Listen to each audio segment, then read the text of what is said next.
एक बार दो संत मिले। एक कृष्ण के उपासक थे और एक राम के उपासक थे। राम के उपासक उनका जो अनुयायी था उनका नाम था तुलसीदास, और कृष्ण के उपासक उनके अनुयायी थे जिनका नाम था सूरदास। अचानक गोस्वामी तुलसीदास जी महाराज वृंदावन पहुंचे। सूरदास जी महाराज भगवत भजन में बैठे हुए थे। तुलसीदास जी महाराज दूर से देखे सुर की दिव्य वह वाणी को सुन करके बोले, वाह वाह, कृष्ण की कितनी सुंदर आप वर्णन कर रहे हो सुर जी। तुलसीदास जी दूर से खड़े होकर के उनकी उस भजन को श्रवण कर रहे थे। अचानक एक लोग बहुत से झुंड बना करके भागने लगे, दौड़ रहे थे। बचाओ बचाओ की आवाज सुने। बोले क्या हुआ? बोले हाथियों का झुंड आ रहा है जो पूरे सबको रौंदते रौंदते दौड़ते चली आ रही, बचाओ बचाओ। सूरदास जी उठे, आंख दिखता नहीं है ना, और लाठी को टेकते टेकते वो भी भागने लगे। तुलसीदास जी ने पूछा, सूर जी मैं चित्रकूट से आया हूं, मेरा नाम है तुलसीदास। ओ राम भक्त तुलसीदास? बोले हाँ। दो संतों की मिलन हुई और मिलन में मैं आपको देख रहा हूं महाराज, तो आपको श्याम के प्रति भरोसा नहीं है शायद। मुझको मेरे राम के प्रति भरोसा है। मैं देख लीजिए, मैं बैठ खड़ा हुआ हूं यूं ही। कौन हाथी आएगा मेरे राम के रहते? कौन माइका लाल है जो मुझको रौंदेगा? और आप इतने डरपोक संत हैं कि आपको विश्वास नहीं है कि आपके कन्हैया आपको बचा दे। नहीं नहीं, मुझे भागने दो गोस्वामी जी, मुझे रोकिए मत। बोले इतने बोलने के बावजूद भी आप भाग रहे? बोले हाँ, मुझको भागना ही पड़ेगा, कारण कि आपका राम 24 घंटा धनुष बाण लेकर के तैनात खड़े रहते हैं, और मेरा तो लड्डू गोपाल, उसको लड्डू खाने से फुर्सत नहीं है। मेरा इष्ट अभी बाल है, गोपाल है, और आपका इष्ट नौजवान है, आपकी रक्षा कर सकते हैं, लेकिन मैं तो अपनी कन्हैया की भी रक्षा करता हूं और मैं अपनी भी रक्षा करता हूं। संतों की भाव एक से बढ़ करके एक दिव्य भाव निकलती है। महाराज जी बतलाए कि राजन आप भय को निकाल दो। राजन भय रहेगी तब तक के जीवन में आप भक्ति के मार्ग पर प्रशस्त नहीं हो पाओगे। बोले महाराज 7 दिन है और भय को निकाल दूं। उन्होंने प्रथम कथाओं ने बतलाया कि सूर्यवंशी राजा में खड़वांग नाम के राजा हुए थे। दैवासुर संग्राम में उन्होंने प्रतिद्वंदी राजाओं को हरा करके जाकर के स्वर्ग में बैठ करके इंद्र ने कहा महाराज आप यहीं रुकिए। बोले पहले एक तो बतलाओ चित्रगुप्त, मेरी आयु कितनी बची हुई है? बोले महाराज केवल 2.5 घड़ी बची हुई, यानी 1 घंटा। उसके बाद आपकी मृत्यु हो जाएगी और आप आ जाएंगे स्वर्ग। बोले इंद्र बोले कहाँ जाओगे? आप यहीं बैठे रहिए स्वर्ग में, आपकी समय की गणना नहीं होगी, लंबी हो जाएगी आपकी आयु। बोले नहीं नहीं, मैं तेरे स्वर्ग में रह करके ना इंद्र अपना उस समय को खोना नहीं चाहता। मेरी जन्मभूमि जो है ना, जननी जन्मभूमिश्च स्वर्गादपि गरीयसी, मेरा जन्मभूमि मम पूरी सुहावनी, बहुत सुहावनी पूरी है। उत्तर दिशि बह शरयू पावनी, उत्तर दिशा में शरयू नदी बह रही है। मैं दुनिया में सब कुछ प्राप्त कर सकता हूं, लेकिन भारत के रज को, जहां पर राम स्वयं चले हैं, जहां पर कृष्ण चले हैं, वह रज को धन्य है। मैं उस भारत भूमि को नहीं छोड़ सकता। मैं मेरी मृत्यु स्वर्ग में नहीं, मेरी भारत में मेरी मृत्यु होनी चाहिए।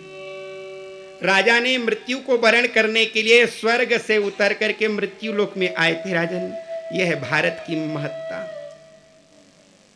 ये भारत कोई साधारण नहीं।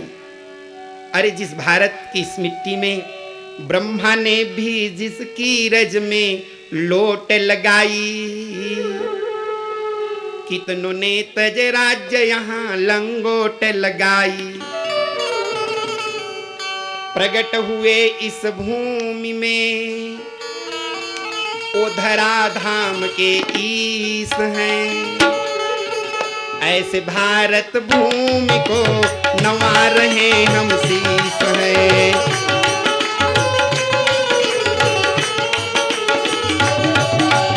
ऐसे भारत भूमि को नवा रहे हम शीस हैं।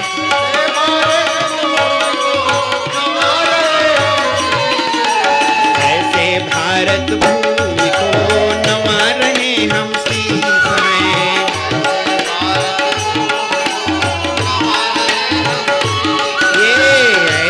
भारत भूमि को नवा रहे हम शीस हैं।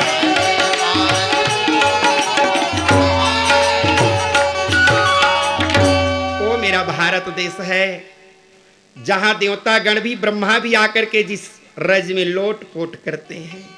अरे कई लोग राज को त्याग करके लंगोट लगा करके उस कन्हैया को पाने के लिए चले आते हैं, नारायण जी को पाने के लिए आ जाते हैं। मेरा वो भारत देश है। मालूम राजा, उन्होंने अढ़ाई घड़ी के अंदर में आकर के उन्होंने मुक्ति गति को प्राप्त कर लिया।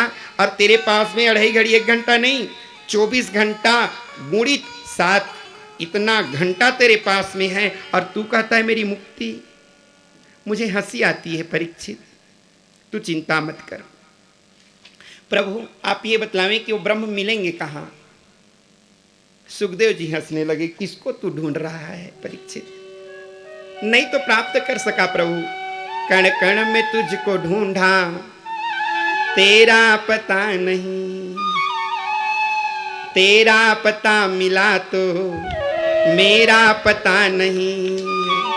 महाराज मैं उन्हीं को ढूंढ रहा हूं। उसी समय महाराज परीक्षित ने प्रश्न किया, महाराज ये विश्व की उत्पत्ति कैसी हुई होगी, संसार की सृष्टि कैसी हुई महाराज? सुखदेव जी महाराज बोले, राजन परीक्षित संसार में कुछ भी नहीं था, कुछ भी नहीं।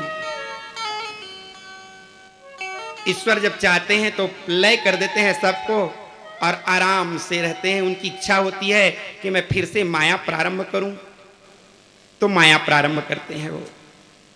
महाराज जी बतलाए कि राजन सर्वप्रथम उन्होंने आकाश का निर्माण किया, हिरण्यगर्भ ने। जैसी आकाश का निर्माण हुआ उसी आकाश के तत्काल बाद में उन्होंने वायु का निर्माण किया। आकाश और वायु दोनों को मिलाया गया तो एक तीसरे तत्व की निर्माण हुई जिसका नाम था अग्नि। पहले निर्माण हुआ आकाश का, दूसरा में निर्माण हुआ वायु का और तीसरा में निर्माण हुआ अग्नि का। ये तीनों तत्वों को मिलाया गया। महाराज जी बतलाए कि राजन जब आकाश, वायु और अग्नि ये जब तीनों के तीनों मिली तो एक चौथे तत्व का निर्माण हुआ, उसका नाम था जल। और ये चारों तत्वों को फिर सम्मिश्रण किया गया तो पांचवें तत्व की निर्माण हुई जिसका नाम था पृथ्वी, धरती। ये पांचों तत्व मिला, लेकिन तब तक के कार्य नहीं हुआ। जब तक के पांचों प्रकृति एक में नहीं मिली तब तक के कार्य नहीं हुआ राजन। जैसे एक तरफ दिया को रख दो, एक शीशी में तेल रख दो, बाती को रख दो और माचिस को रख दो और बोलो जय दिया भगवान, जल जाते तो जलेगा। उसी प्रकार से जब पांचों प्रकृतियां अलग अलग थी राजन तब संसार की सृष्टि नहीं हुई। जब पांचों प्रकृतियां एक साथ जब मिली तो एक दिव्य प्रकाश पुंज प्रकट हुआ। वो प्रकाश कौन है महाराज? पुरुष प्रसिद्ध प्रकाश निधि प्रगट परावरनाथ रघुकुल मणि मम स्वामी सोई कह शिवनाय उमात, कह शिवनाय उमात। और इस प्रकार से भगवान पांचों प्रकृति का निर्माण किए। इसी से 5 प्रकृति से एक वायु, आकाश से शब्द का निर्माण हुआ, वायु से स्पर्श का निर्माण हुआ और फिर उसके बाद अग्नि से रूप का निर्माण हुआ, जल से रस का निर्माण हुआ और पृथ्वी तत्व से गंध का निर्माण हुआ। ये 5 महाभूत प्रकट हुए। इसके बाद में सर्वप्रथम भगवान ने 5 ज्ञानेंद्रियों का निर्माण उन्होंने किया। 5 ज्ञानेंद्रियां और 5 कर्मेंद्रियां जिससे हमको ज्ञान की प्राप्ति होती है, उस इंद्री का नाम पड़ा ज्ञानेंद्रिय। जैसे नेत्र से किसी वस्तु को देख करके पहचानना, ये तुलसी दल है, ये नारियल है, ये सब पहचानने की क्षमता इसको मिलती है नेत्र के द्वारा देख करके। ये भी ज्ञानेंद्रिय। सूंघ करके जो ज्ञान बतलाए, श्रवण करके जो बतलाए, जो चख करके बताए, जो स्पर्श करके बतलाए, इसी का नाम है ज्ञानेंद्रिय। और कर्मेंद्रिय, भगवान ने हाथ, पैर, मुख द्वार, मल द्वार, मूत्र द्वार, ये 5 कर्मेंद्रियों को जो कार्य करे उसका नाम है कर्मेंद्रिय।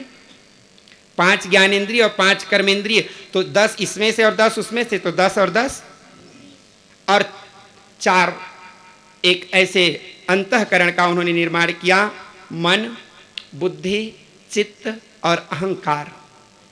इन 24 तत्वों का निर्माण करके संसार में इनको संव्याप्त कर दिया गया। महाराज जी बतलाए कि राजन, और सर्वप्रथम नारायण प्रकट होकर के उनकी नाभि से एक कमल निकली। प्रकृति को चेत करके श्रवण करते जाना राजन, कि संसार की सृष्टि का निर्माण किस प्रकार से कैसे कैसे होते जा रहा है। महाराज जी बतलाए कि राजन, जब ये 5 प्रकृतियां एक साथ मिली, ठीक उसी समय की बात है, और नारायण भगवान के नाभि से ब्रह्मा जी उस कमल में प्रकट हुए। कमल में बैठ करके ब्रह्मा जी विचार कर रहे थे कि मैं कौन हूं, इसका पता लगा लूं। अंदर में आए, कमलनाल के अंदर में। जब कमलनाल के अंदर में आए और आकर के देखने लगे कि इसका जड़ कहां मिलेगा। 10,000 वर्षों तक कमलनाल के अंदर में ब्रह्मा जी जाने लगे, लेकिन उस जड़ का पता नहीं चला। ब्रह्मा जी आके बैठ गए। जैसे उनकी भौं जुड़ी तो ही उसी भौं से एक भगवान प्रकट हुए। भौं से प्रकट होने के कारण उनका नाम पड़ा भवम। वो भवम यानी भगवान शंकर। कैसे प्रकट हुए और क्या क्या लेकर के प्रकट हुए। उनके हाथ में डमरू और त्रिशूल धारण किए हुए थे। स्मशाने स्वा क्रीडा स्मर हर पिशाचा सहचरा, चिता भस्मालेप स्रगपिनिकरोटि परिकरः, अमंगल्यम शीलम तव भवतु नामैव केवलम। भगवान शंकर जैसी प्रकट हुए, शांतम पद्मासनस्थम शशिधर मुकुटम, पंचवक्त्रम त्रिनेत्रम, शूलम वज्रम च खड्गम परशुम भैदम, दक्षिणांगे वहंतम, नागम पासम च घंटाम डमरुक सहितम, सांकुशम वाम भागे, नानालंकार युक्तम स्फटिकमणिनिभम, पार्वती सम नमामि, पार्वती सम नमामि। जब भगवान अपने डमरू को निनादित करते हुए जब प्रकट हुए, तब तक के शब्द का निर्माण नहीं हुआ था। लोग मूक थे, एक दूसरे के मुंह को देखते भर थे, अपने भाव को संप्रेषित नहीं कर पाते थे। जैसे जानवर मूक होता है, बोल नहीं सकता, उसी प्रकार से अभी शब्द अक्षर का निर्माण नहीं हुआ था। ब्रह्मा जी ने अनेकों निर्माण किए। मन से उन्होंने मरीचि का निर्माण किया, नेत्र से अत्रि का निर्माण किया, उन्होंने छाया से कर्दम का निर्माण किया, जंघा से नारद का निर्माण किया, पैर के अंगूठा से दक्ष प्रजापति का निर्माण किया, मरीचि, अंगिरा, अत्रि, वशिष्ठ, पुलह, पुलस्त, क्रतु, इस समस्त ऋषियों को उन्होंने निर्माण करके वो अपनी गोद में रखते गए। महाराज जी बतलाए कि राजन, जब इस प्रकार से ये संप्रेषित भाव अपना संप्रेषित नहीं कर पा रहे थे, तो उसी समय भगवान शंकर अपने डमरू को उन्होंने निनादित किया, और जैसी भगवान शंकर की डमरू से आवाज निकली, महाराज जी बतलाए कि राजन, वह डमरू की आवाज केवल नृत्य के लिए नहीं, केवल संगीत के लिए नहीं, उसमें से वर्णों का निर्माण प्रारंभ हुआ। नृत्यावसाने, भगवान जब नाचने लगे ना, नृत्यावसाने नटराज राजौ ननाद ढक्क नव पंचबारम, उद्यर्थ कामो सनकादि सिद्धा, ने तद्विमर्शे शिव सूत्र जालम, ने तद्विमर्शे शिव सूत्र सूत्र जालम। जैसे ही उन्होंने अपने डमरू को निनादित प्रारंभ किया, महाराज जी बतलाए कि राजन 9 5 उन्होंने जैसे 14 बार उन्होंने डमरू को बजाया तो उसे 14 सूत्र का निर्माण हुआ। अक्षर वर्णों का क ग गंगा च च ज ज य ट ट ड ण त त द न प प प म य ल व स स स, इस समस्त अक्षरों का निर्माण हुआ। और इन्हीं अक्षरों का निर्माण होने के बाद अब शब्द का निर्माण हुआ। एक तरफ लिख दिया जाए क, एक तरफ लिख दिया जाए म, एक तरफ लिख दिया जाए ल, तो उसका कोई अर्थ नहीं निकलता। लेकिन इन्हीं अक्षरों को अगर एक में जोड़ दिया जाए तो खट से शब्द बन जाता है कमल। तो पहले अक्षरों का निर्माण हुआ, फिर उसके बाद शब्द निर्माण हुए और इन्हीं शब्दों के द्वारा अपने भाव को एक दूसरे से संप्रेषित करने लगे। ये भगवान शंकर का दिया, जो आप और हम बोल रहे हैं, सुन रहे हैं ना, एक केवल भगवान शंकर की कृपा और दया है। जिस समय भगवान शंकर तांडव नृत्य करते समय उनकी डमरू से यही आवाज निकला था। महाराज जी बतलाई, इसको सनकादिक ऋषिश्वरों ने उसी आवाज को सुन करके उन्होंने लिखना प्रारंभ किया। सनकादि सिद्धांत ने तद विमर्शे शिव सूत्र जालम, इसीलिए सूत्र का निर्माण पड़ा शिव सूत्र। इसी शिव सूत्र के द्वारा महाराज जी बतलाए कि राजन, हे आद्य गुरु शंकर पिता नटराज राज नमो नमो, नटराज राज नमो नमो, नटराज राज नमो नमो। हे आद्य गुरु शंकर पिता, हे आद्य गुरु शंकर पिता, नटराज राज नमो नमो, नटराज राज नमो नमो।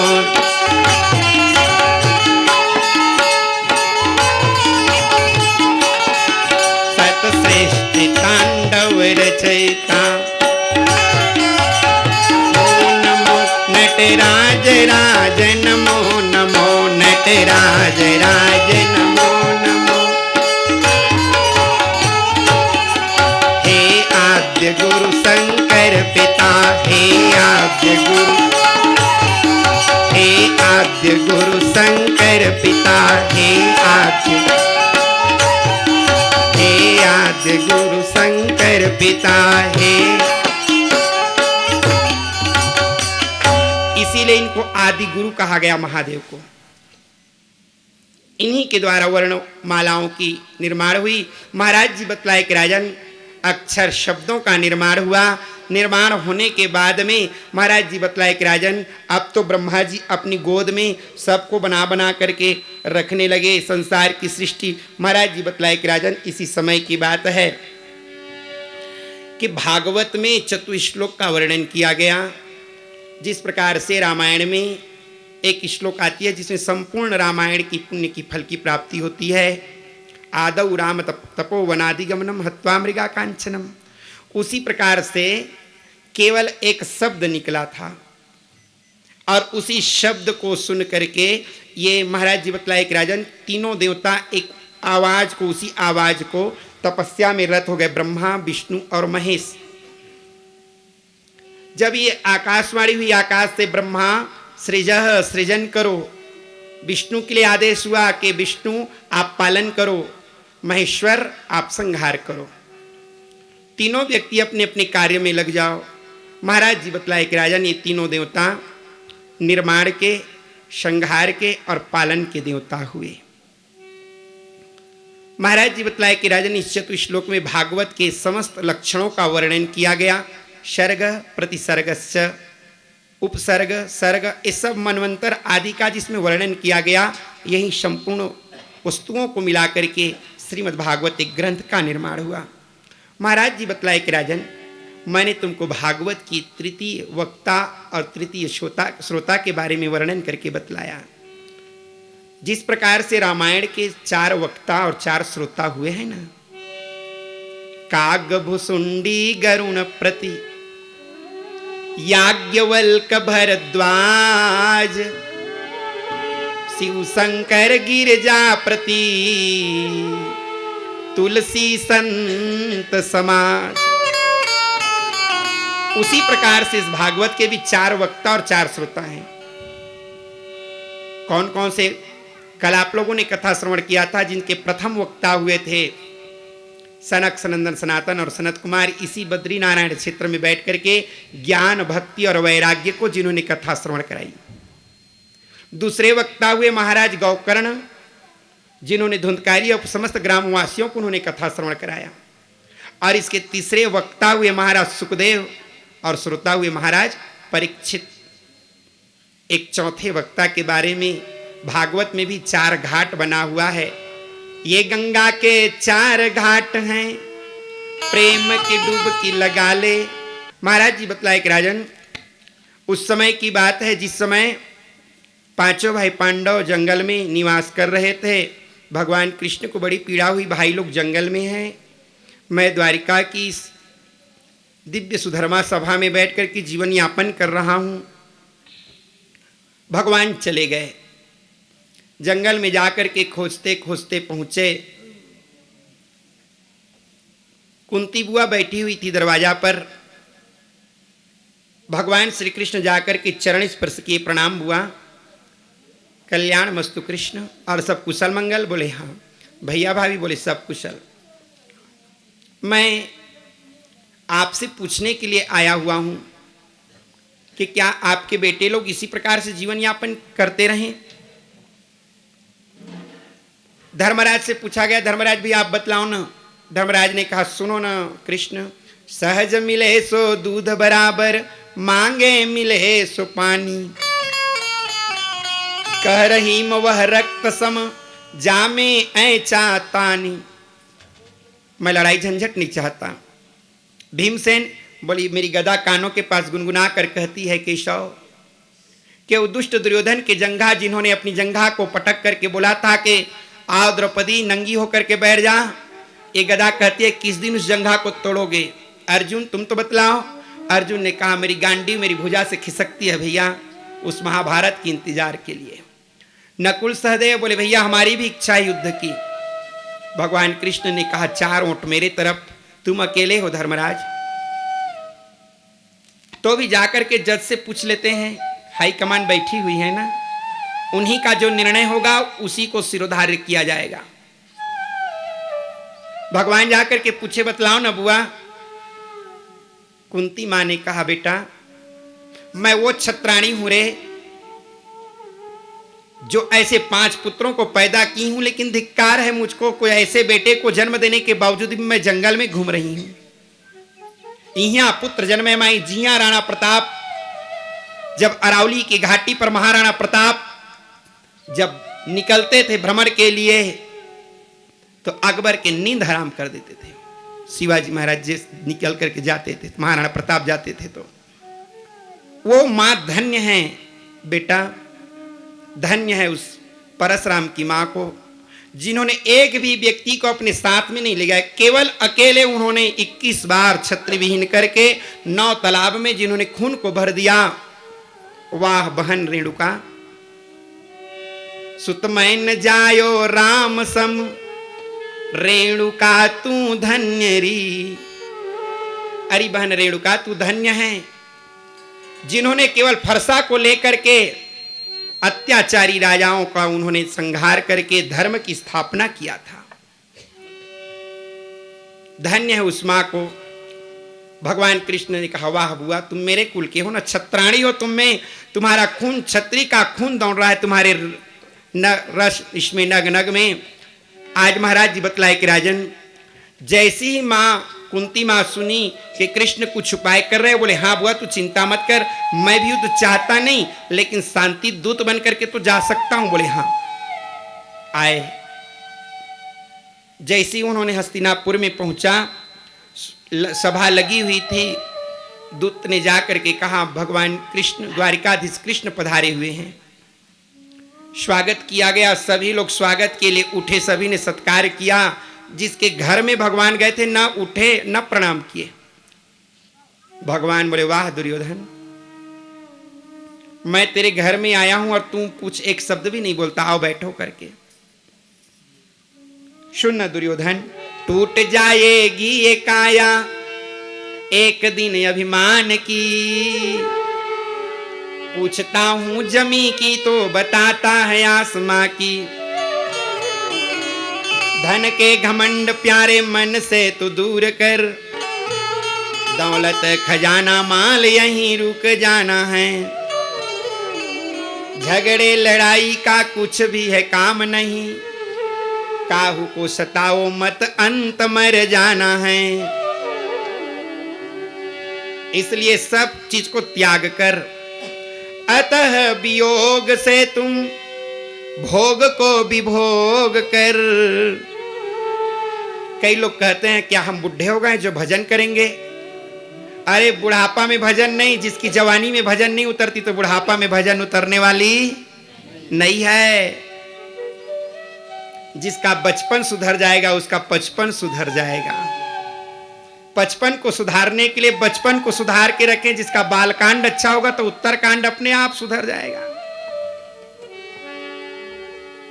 महाराज जी बतलाए कि राजन, आज भगवान श्री कृष्ण दुर्योधन के सामने में अनेकों उदाहरण दिए। अतः वियोग से तुम भोग को विभोग कर, कर ले भजन भगवान के जवानी में। अगर भजन करना है तो जवानी में भजन कर ले। पता नहीं जिस बुढ़ापा का इंतजार कर रहा है वो बुढ़ापा शायद आ पाए कि न आ पाए। जिस समय जागे वही सवेरा। इसलिए जैसे ज्ञान हुआ राजन, उसी समय भजन में लग जाओ। हम संसार में सोए हुए हैं, कोई नहीं जागते, जागता केवल वही पुरुष है। कौन? भजन बिन कोई न जागे रे, भजन बिन कोई न जागे रे, भजन बिन कोई न जागे रे, भजन बिन कोई न जागे रे, भजन बिन कोई न जागे रे।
भगवान के भजन संसार में ही सर्वोपरि है राजन। बिना भजन के बिना आज तक के कोई व्यक्ति नहीं जागा। इस जीवात्मा को जगाने के लिए केवल और केवल भजन की आवश्यकता है। एक बार हनुमान जी महाराज जब प्रथम मुलाकात हुई भगवान श्री राघवेंद्र सरकार से, हनुमान जी पूछने लगे, महाराज इस सांवला शरीर वाला और एक गौर वेणातिरिच्यते एक गोरे गोरे शरीर वाला, आप दोनों के दोनों कौन हैं? शायद मुझको लगता है कि आप नर और नारायण हैं, अपना परिचय दो ना। भगवान श्री राम ने अपना परिचय दिया कि मैं दशरथ नंदन राम हूँ और ये सुमित्रा नंदन लक्ष्मण हैं। अब अपना परिचय तुम दो कि आप कौन हैं। हंसने लगे हनुमान जी महाराज, बोले प्रभु आप किसको नहीं जानते, दुनिया में सबको जानते हैं, लेकिन तो भी आप मानव की तरह आप बोल रहे हैं कि मैं कौन हूं। आप पूछ रहे हैं तो मैं बतला रहा हूं। अगर आप इस शरीर को पूछ रहे हैं कि ये कौन है, तो महाराज ये शरीर कोई और नहीं, देह दृष्ट्या तु दासो हम जीव दृष्ट्या त्वदंसकः वस्तु वस्तु त्वमेव हम इति मे निश्चितां मतिः इति मे निश्चितां मतिः। अगर आप देह को पूछ रहे हैं कौन, तो मैं देह दृष्टिया तु दासो हम, मैं इस देह की दृष्टि से आपका ही दास हूं महाराज। और अगर पूछ रहे हो कि इस देह के अंदर में जो बोलता पुरुष है वो कौन है, तो और कोई नहीं, जीव दृष्टिया त्वदंसकः, मैं आपका ही अंश हूं। ईश्वर अंश जीव अविनाशी, मैं आपका ही वो परम अंश में से एक छोटा सा अंश बन करके आया हुआ हूं महाराज। वस्तु समस्त कण कण में आप ही संव्याप्त हैं। और अगर आप पूछ रहे हैं आप किसको नहीं जानते, सबको जानने वाले हैं महाराज जी। बतलाए कि राजन, आज उसी प्रकार से भगवान कृष्ण को सभी लोगों ने, ब्रह्मवेत्ताओं ने ब्रह्म के रूप में देखा, भक्तों ने भगवान के रूप में देखा। सबकी नजरिया अलग अलग थी देखने की, सबकी नजरिया अलग अलग होती है भैया इस संसार में। अगर भगवान जब वहां पहुंचे ना, तो किसी ने पुत्र के रूप में देखा, तो किसी ने भाई के रूप में, कोई भतीजा के रूप में। सभी लोगों की दृष्टि अलग अलग बनी हुई थी। भगवान श्री कृष्ण जब खड़े थे, दुर्योधन से पूछा गया तुम्हारे नजर में कैसे दिख रहे हैं? बोले मेरे नजर में ये काला कलुआ ना काल की तरह दिख रहा है। भगवान हंसने लगे, जाकी रही भावना जैसी प्रभु मूर्ति देखी न तीन तैसी। मुझको जिस रूप में देख लो दुर्योधन, मैं वैसा ही दिखता हूं। आज भगवान जब उनके घर में उन्होंने बैठने के लिए भी नहीं कहा, भगवान कृष्ण ने कहा मैं शांति दूत बन करके आया हूं, कुछ उनको आधा हिस्सा दे दो। बोले नहीं, एक काम करो, आप 12 आना जमीन आप इनके नाम पर रख लो, केवल चरन्नी जमीन इनके नाम पर कर दो। बोले नहीं, सुच्याग्रे न दास्यामी बिना युद्धे न केशवा, मैं सुई की नोक के बराबर भी वो जमीन उन पांडवों को नहीं दे सकता। तब तो महाभारत अवश्यम भावी है दुर्योधन। अनेक माताओं की मांग की सिंदूर, अनेक माताओं की गोद को सुनी मत कर दे दुर्योधन। महाभारत में अबाल वृद्ध सब मारे जाएंगे, तू अभी भी मान ले। लेकिन विनाश काले विपरीत बुद्धि, दुर्योधन नहीं समझा। भगवान बोले इसके घर में रहना भी उचित नहीं है। दुर्योधन ने कहा काजू किशमिश सब भरा हुआ है, खा ले का नहीं आओ उसके बाद जाना। बोले नहीं नहीं, तुम्हारी हमारी प्रेम ही नहीं है तो तेरे घर में खा के क्या करूंगा मैं। भगवान निकल करके चले गए। जब जा करके देखने लगे रास्ता में किसके घर में जाऊं मैं, उसी समय की बात है, घर के दरवाजे के अंदर से आवाज आ रहा था। बहुत दिन हो गया, एक भी बार दर्शन नहीं मिला है। विदुरानी अकेले बैठे बैठे झाड़ू भी लगा रही थी और भगवान का भजन भी कर रही थी। भगवान जा करके खटखटवाए दरवाजे को।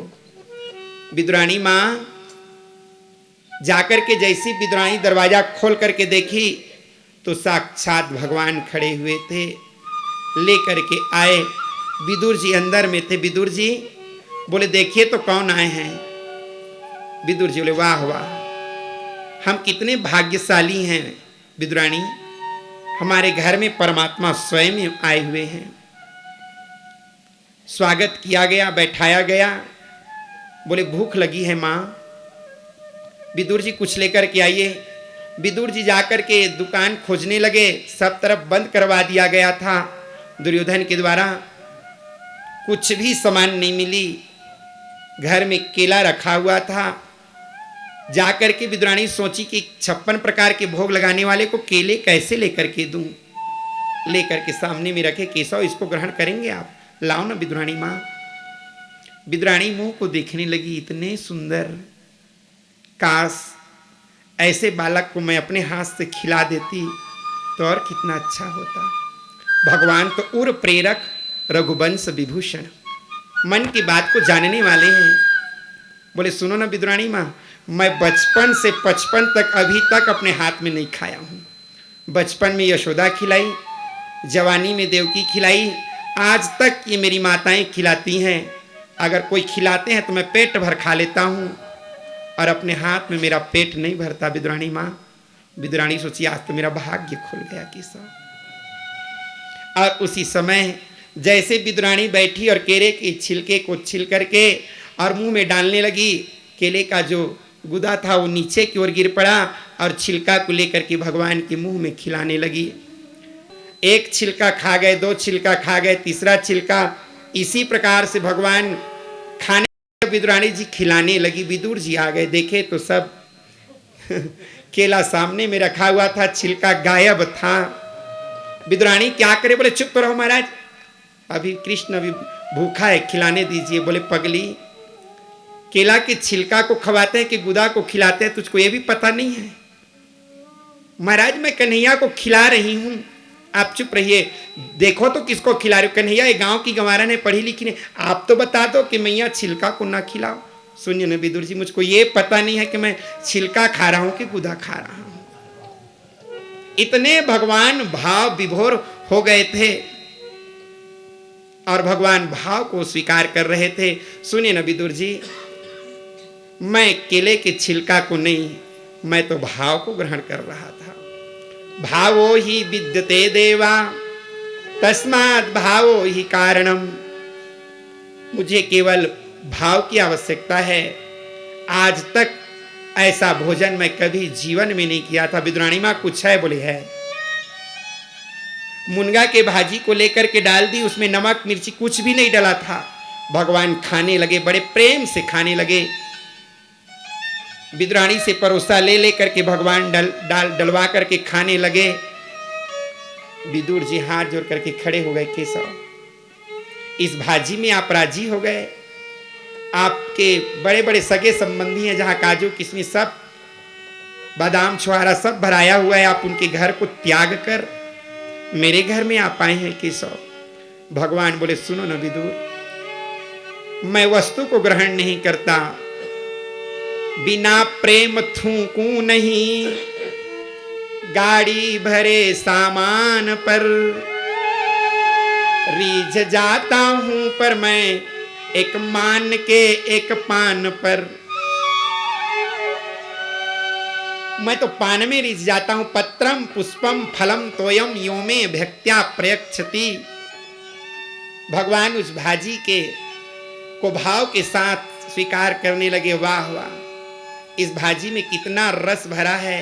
विदुरानी माँ, श्याम रसिया मेरो मन बसिया, रुचि रुचि भोग लगाओ रसिया, श्याम रसिया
भगवान श्री कृष्ण बार बार बखान करने लगे, ऐसी भोजन आज तक 3 लोक 14 भुवन भोजन करे हूँ अपार।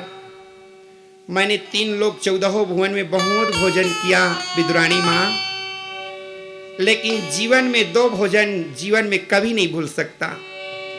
एक भिलनी एक विदुर घर, उदर भरे 2 बार। मेरा पेट जीवन में 2 बार भरा। एक तो त्रेतावतार में जब मैं जंगल जंगल भटकते भटकते जा रहा था तो एक भीनी सी आवाज, एक महिला की, वृद्धा महिला की आवाज आई। दूर से आवाज लगाई, ऐ राम जरा देर ठहरो राम, तमन्ना यही है। कैसे? अभी हमने जी भर के देखा नहीं, जी भर के देखा नहीं। राधे ठहरो राम, तमन्ना यही है। राधे ठहरो राम, तमन्ना यही है। अभी हमने जी भर के देखा। जय हो।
वृंदावन बिहारी लाल की।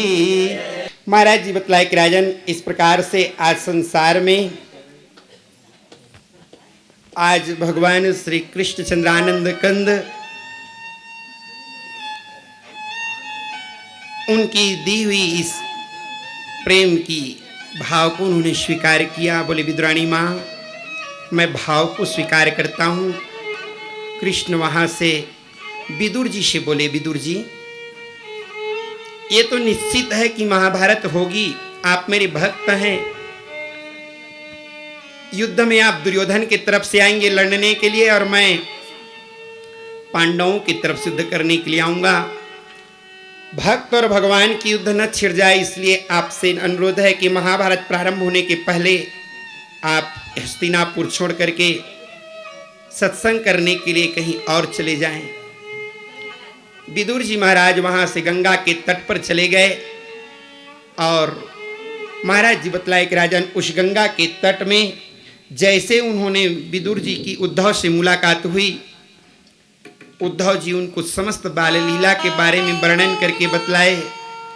बोले इनकी बाल लीला में इतनी आनंद है तो भगवान के सम्यक चरित्र में सुनने में कितना आनंद होगा। उद्धव ने जो सुना गोपियों के द्वारा उसको हूबहू उन्होंने विदुर जी के सामने वर्णन कर दिया। विदुर जी की लालसा और भी जागृत होने लगी कि मैं संपूर्ण कृष्ण चरित्र श्रवण करना चाहता हूं। उसी समय मैत्रेय नाम के ऋषिश्वर भ्रमण करते करते तीर्थराज प्रयाग में पहुंचे।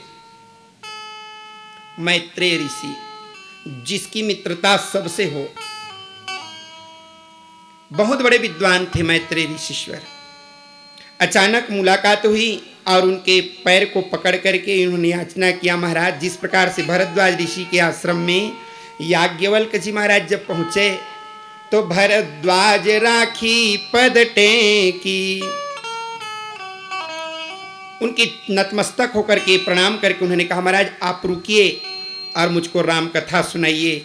उसी प्रकार से इन्होंने भी प्रणाम करके कहा प्रभु आप मुझको कन्हैया की कथा श्रवण कराइए।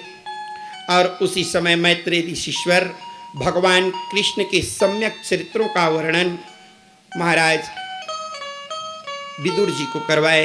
यही श्रीमद् भागवत महापुराण का वर्णन प्रारंभ हुआ।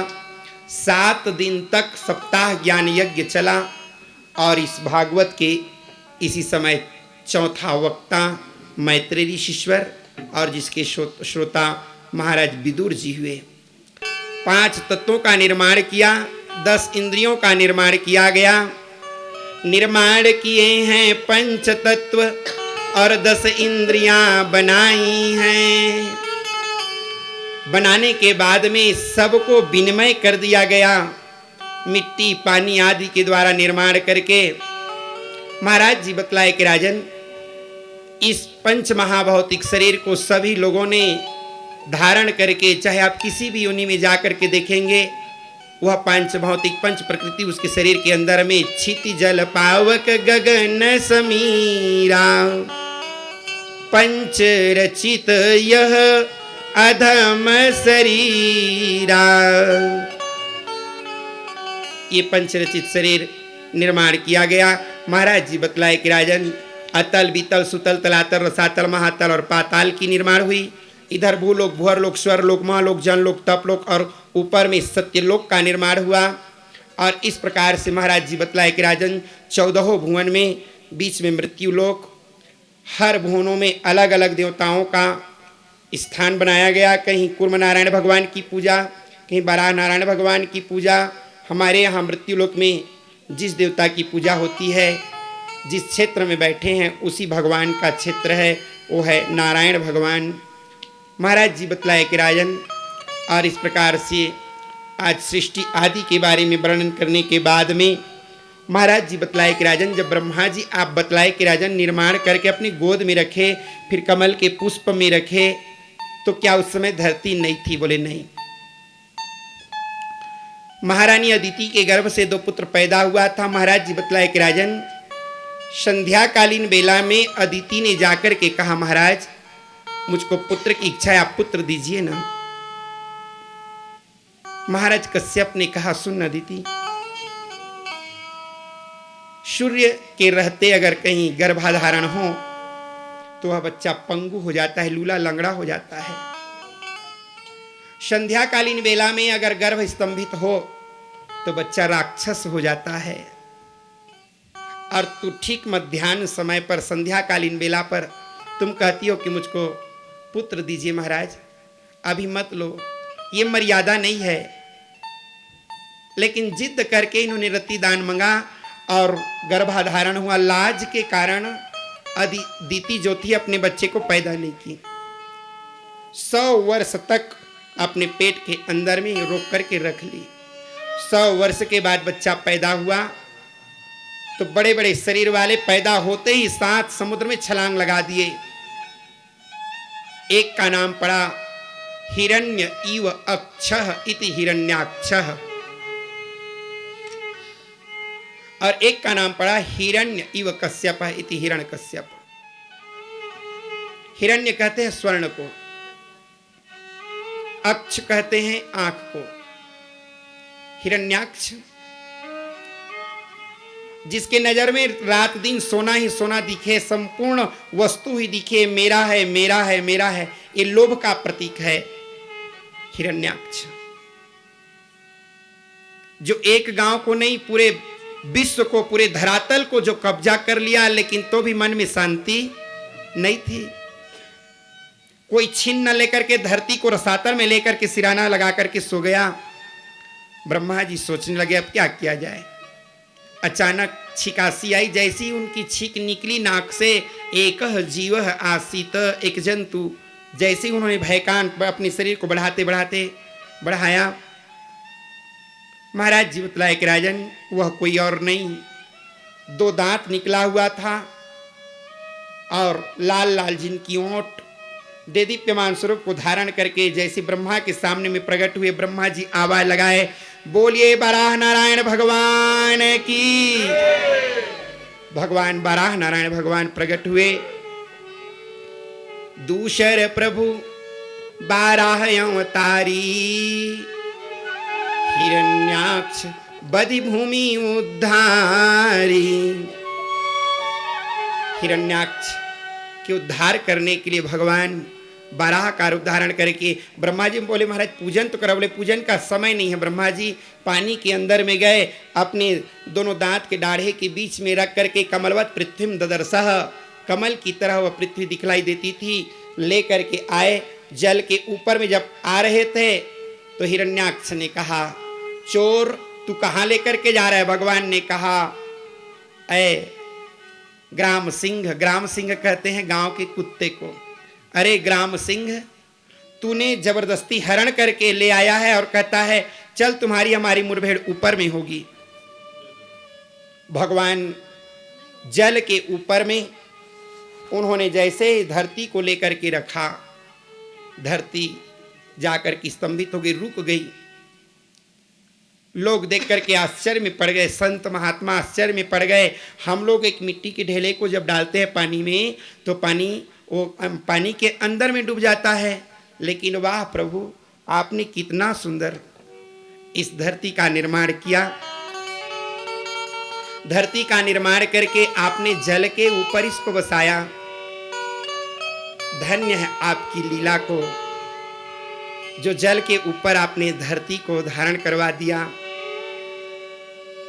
कितना आपकी अजब लीला है स्वामी। जल के ऊपर में जल भेद बना करके उन्होंने भूमंडल का निर्माण किया। भूमंडल का निर्माण करने के बाद 5000 वर्षों तक हिरण्याक्ष की भगवान बाराह नारायण के साथ युद्ध हुई। देवताओं ने प्रार्थना किया, प्रभु कब तक की युद्ध करते रहोगे?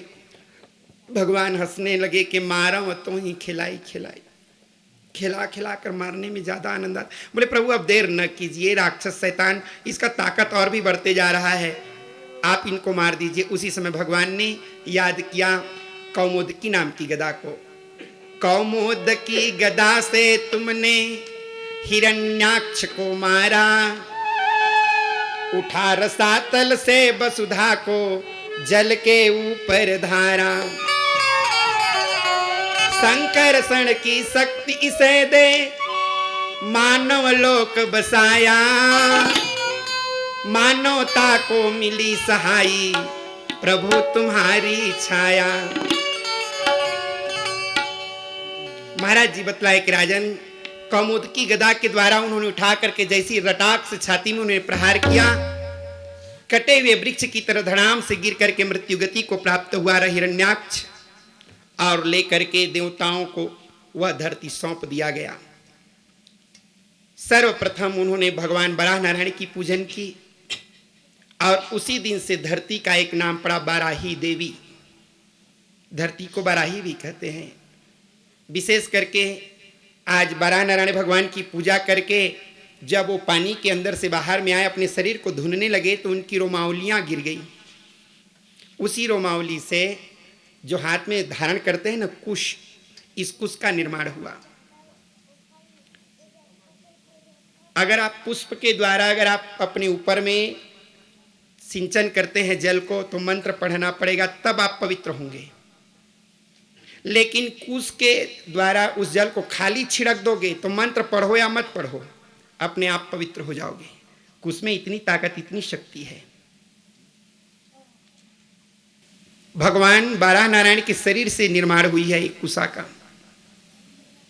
10 प्रकार की कुशाएं होती है। कुशा, कासा, कासा यानी काशी, सरा यानी सरकंडा तालाब में उगने वाली, दुर्वा, पहले कुश को धारण करो, अगर कुश न मिले तो फिर काशी को उंगली में लपेट लो, और काशी भी ना मिले तो एक सरकंडा होती है तालाब में उगने वाली, उसको आप धारण कर लो। अगर वो भी ना मिले तो फिर दुर्वा यानी दुबी, दुबी को उंगली में लपेट लो। अगर वो भी ना मिले तो बोले जौ के डंठल को लपेट लो, वो भी ना मिले तो बोले गेहूं के डंठल को। महाराज अगर ये भी ना मिले तो क्या करें? कुशा, कासा, सरा, दुर्वा, यव, गोधून, वल्लजा, तो बोले कोई भी वल्लजा यानी नार जो भी दिखे उसको लपेट लो। और अगर वो भी ना मिले तो तब फिर स्वर्णम, तब फिर सोने की अंगूठी पहन लो। और अगर वो भी ना हो तो फिर चांदी को ग्रहण करो। और अगर चांदी भी अगर ना हो तो तब फिर ताम्रम, फिर तांबे की अंगूठी धारण कर लो। 10 दर्भा प्रकृतिता, यही 10 दर्भा हैं। लेकिन धारण करने की भी एक स्थान बतलाया गया। हम लोग कुश को एकदम ठेस ठेस के अंदर में पहनते हैं, नहीं, ये 3 पोर बना हुआ है इसमें धारण करने के लिए। तो अंगुल्याग्रे तपो वृद्धि, अंगुली के अग्रभाग में धारण करने पर तप की वृद्धि होती है। अब मध्य चायुष संचय, मध्य में कुशा को धारण करने से आयु की वृद्धि होती है। और मूले कर्म विनाश्यात्, अगर मूल में धारण करोगे तो समस्त कर्म का विनाश हो जाएगा। इस्मात् मूले न धारेत, इसलिए मूल में धारण न करो। माँ धरती के बारे में पूछा गया कि माँ आपको निर्माण करने वाला कोई और है? बोले नहीं, मुझको कौन बनाएगा, मुझको बनाने वाला तो धरती ला भगवान बनाई, मन खे घलौ लगड़थे, ओकरे हुकुम जन्म लपाथे, ओकरे हुकुम मरथे, ओकरे हुकुम जन्म लपाथे, ओकरे हुकुम मरथे। धरती ला भगवान बनाई,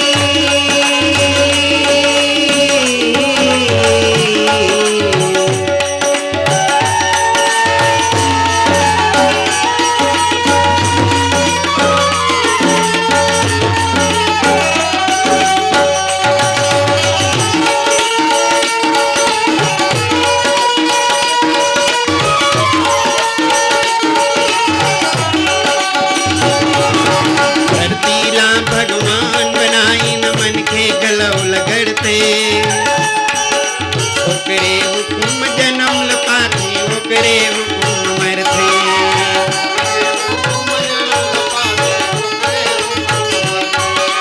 ओकरे हुकुम जन्म लपाथे, ओकरे हुकुम मरथे।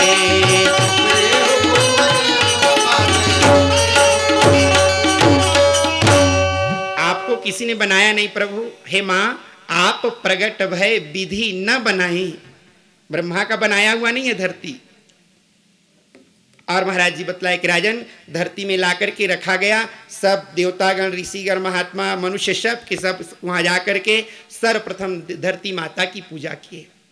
चाहे घर का निर्माण करो तो भी नींव पूजन कर दो, घर बन जाए तो भी वास्तु शांति के लिए गृह प्रवेश की पूजन कर। जब तक कि हम धरती की पूजा नहीं करेंगे तब तक उस स्थान पर रहने से हमेशा कष्ट की ही प्राप्ति होती है।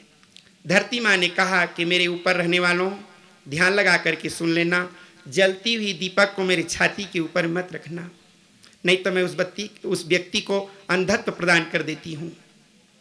इसलिए देवी भागवत में वर्णन आता है कि जलती हुई दीपक को धरती में ना रखें, कुछ आढ़ कर लें, कागज हो, पत्तल हो, जो भी हो, लेकिन जमीन में ना रखें। शंख को मेरे ऊपर भी मत रखना, नहीं तो मैं दरिद्रता प्रदान कर दूंगी।